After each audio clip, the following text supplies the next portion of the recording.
2025 শিক্ষাবর্ষের যে নতুন বাংলা সহপাঠ বই এতে কি রয়েছে আমরা আজকে দেখব। এতে আমরা এই যে খুলে দেখব বইটার প্রথম থেকে রয়েছে উপন্যাস ও নাটকের কথা। তোমরা ইতিমধ্যে সবাই জেনে গেছো যে আমাদের কাকতাড়ুয়া উপন্যাসটি আর নেই। এখানে দেখা যাচ্ছে যে উপন্যাস হিসেবে 1971 হুমায়ুন আহমেদের একটি উপন্যাস নতুন সংযোজন করা হয়েছে। এই উপন্যাসটি এখন আমাদেরকে মূল পাঠ। আমি ধারাবাহিকভাবে পরবর্তীতে তোমাদের ভিডিওর মাধ্যমে এই উপন্যাসের বিস্তারিত ঘটনা এবং উপন্যাসের কাহিনী আমি তোমাদের সাথে বর্ণনা করব।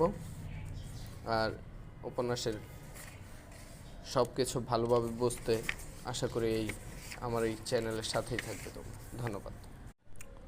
2025 শিক্ষাবর্ষের যে নতুন বাংলা সহপাঠ বই এতে কি রয়েছে আমরা আজকে দেখব। এতে আমরা এই যে খুলে দেখব বইটার প্রথম থেকে রয়েছে উপন্যাস ও নাটকের কথা।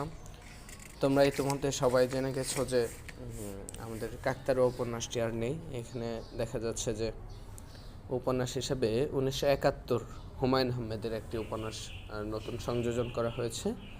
এই উপন্যাসটি এখন আমাদেরকে মূল পাঠ। আমি ধারাবাহিকভাবে পরবর্তীতে তোমাদের ভিডিওর মাধ্যমে এই উপন্যাসের বিস্তারিত ঘটনা এবং উপন্যাসের কাহিনী আমি তোমাদের সাথে বর্ণনা করব। আর উপন্যাসের সব কিছু ভালোভাবে বুঝতে আশা করি আমার এই চ্যানেলের সাথেই থাকবে তোমরা। ধন্যবাদ।